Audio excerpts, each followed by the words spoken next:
ভক্তবৃন্দ, ফাল্গুন মাসের নির্মল আকাশ, মৃদু বসন্তের হাওয়া আর পবিত্র এক তিথি আমলকি একাদশী। হিন্দু শাস্ত্রে বলা হয়েছে প্রতিটি একাদশী ভগবান বিষ্ণুর অতি প্রিয়, কিন্তু এই আমলকি একাদশীর মাহাত্ম্য অনন্য ও অলৌকিক। যুধিষ্ঠির বললেন, হে কৃষ্ণ, ফাল্গুন মাসের শুক্লপক্ষের একাদশী যে নামে বিখ্যাত তা বর্ণনা করুন। শ্রীকৃষ্ণ বললেন, হে মহাভাগ যুধিষ্ঠির, মান্ধাতার প্রশ্নের উত্তরে মহাত্মা বশিষ্ঠ এই একাদশীর মহিমা কীর্তন করেছে। আপনার কাছে এখন আমি সেই কথা বলছি। এই একাদশীর নাম আমলকি। বিষ্ণুলোক প্রদানকারী রূপে এই একাদশী বিশেষভাবে মহিমান্বিত। হে পাণ্ডুনন্দন, পূর্বে ব্রহ্মার রাত্রিতে দৈনন্দিন প্রলয় উপস্থিত হলে স্থাবর জঙ্গম সহ দেবতা, অসুর ও রাক্ষস সবকিছুর বিনাশ হয়। তখন ভগবান সেই কারণে সমুদ্রে অবস্থান করে। তার মুখপদ্ম থেকে চন্দ্রবর্ণের এক বিন্দু জল ভূমিতে পড়ে। সেই জলবিন্দু থেকে একটি বিশাল আমলকি বৃক্ষ উৎপন্ন হয়। এই বৃক্ষের স্মরণ মাত্র গোদানের ফল, দর্শনে তাহার দ্বিগুণ এবং এর ফলভক্ষণে 3 গুণ ফল লাভ হয়। এই বৃক্ষে ব্রহ্মা, বিষ্ণু আর মহেশ্বর সর্বদা অবস্থান করেন। এর প্রতিটি শাখা প্রশাখা ও পাতায় ঋষি, দেবতা ও প্রজাপতিগণ বাস করেন। এই বৃক্ষকে সমস্ত বৃক্ষের আদি বলা হয় এবং তা পরম বৈষ্ণব রূপে বিখ্যাত।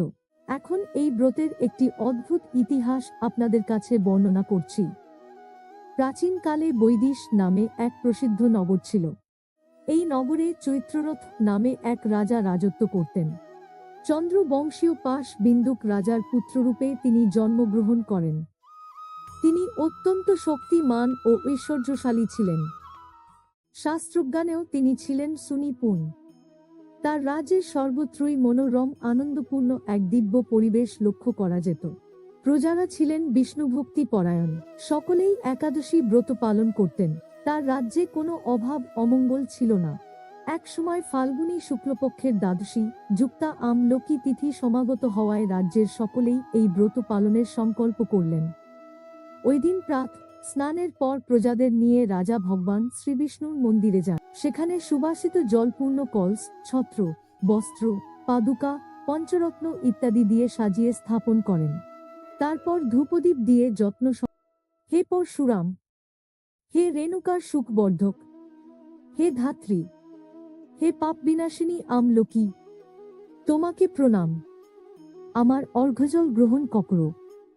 এইভাবে দিনে যথাবিধি পূজা স্তবস্তুতি নৃত্যগীত করে রাজা ভক্তি ভরে সেই বিষ্ণু মন্দিরে রাত্রি জাগরণ করতে লাগলেন।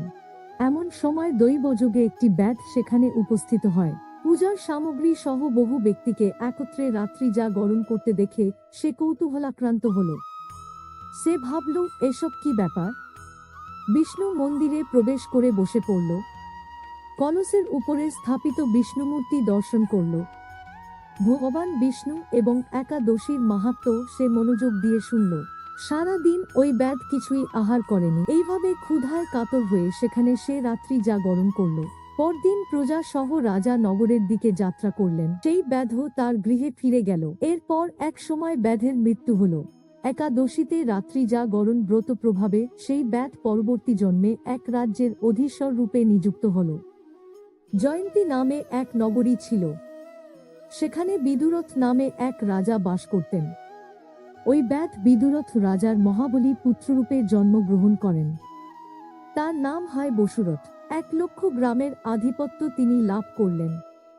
তিনি ছিলেন সূর্যের মতো তেজস্বী, চন্দ্রের মতো কান্তিমান ও পৃথিবীর মতো ক্ষমাশীল। বিভিন্ন সদ্গুণে ভূষিত বসুরথ পরম বিষ্ণুভক্তি পরায়ণ হন। এই মহাদাতা রাজা একবার শিকার করতে গিয়ে পথ ভুলে যান। গভীর জঙ্গলের মধ্যে ক্ষুধায় পীড়িত হয়ে তিনি ক্লান্তিবশত শুয়ে পড়েন। এমন সময় কতগুলি পর্বত নিবাসী ম্লেচ্ছ রাজার কাছে এসে নানাভাবে উৎপীড়ন করতে থাকে।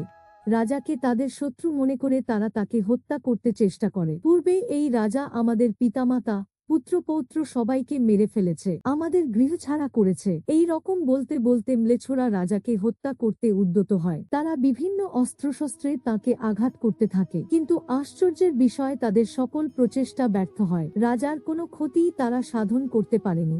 তখন রাজার শরীর থেকে নানা অলঙ্কারে বিভূষিতা এক পরমা সুন্দরী স্ত্রী মূর্তি আবির্ভূত হন। মহাশক্তিধারিণী ওই নারী অল্প সময়ের মধ্যেই সকল পাপী ম্লেচ্ছকে নিধন করলেন। রাজার নিদ্রা ভঙ্গ হল। এই ভয়ানক হত্যাকাণ্ড দেখে রাজা অত্যন্ত বিস্মিত হলেন। তিনি বলতে লাগলেন, আহা, আমার শত্রুদের হত্যা করে কে আমার প্রাণ রক্ষা করল, এমন কৃপালু কে আছে? আমি তার প্রতি আমার কৃতজ্ঞতা প্রকাশ করছি। এমন সময় দৈববাণী হল, ভগবান কেশব ব্যতীত শরণাগতকে রক্ষা করবার আর কে আছে? তিনিই শরণাগত পালক। দৈববাণী শুনে তিনি ভক্তিযুক্ত চিত্তে তারপর প্রজাসহ মহাসুখে ইন্দ্রের মতো নিষ্কণ্টক রাজ্য ভোগ করত। বশিষ্ঠ বললেন, হে রাজন, যে মানুষ এই পরমোত্তম আমলকি একাদশী ব্রত পালন করেন তিনি নিঃসন্দেহে বিষ্ণুলোক প্রাপ্ত হন।